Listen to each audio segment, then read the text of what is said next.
اعوذ باللہ من الشیطان الرجیم، بسم اللہ الرحمن الرحیم۔ السلام علیکم ورحمۃ اللہ وبرکاتہ۔ الحرم آن لائن قرآن اکیڈمی میں خوش آمدید۔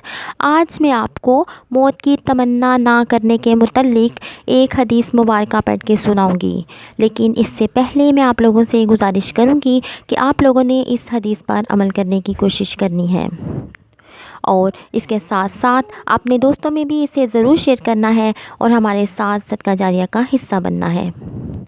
تو چلتے ہیں حدیث کی طرف۔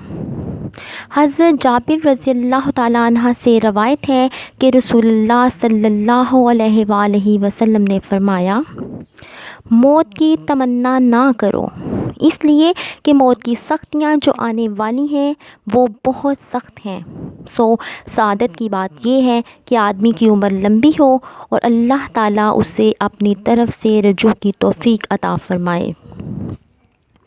اس حدیث سے یہ پتہ چلتا ہے کہ موت کی تمنا کرنا حرام ہے، اس لیے ہمیں کبھی بھی موت کی تمنا نہیں کرنی چاہیے، بلکہ اللہ تعالیٰ کی عطا کردہ سانسوں کو غنیمت سمجھنا چاہیے اور اللہ تعالیٰ سے رجوع کی توفیق مانگنی چاہیے۔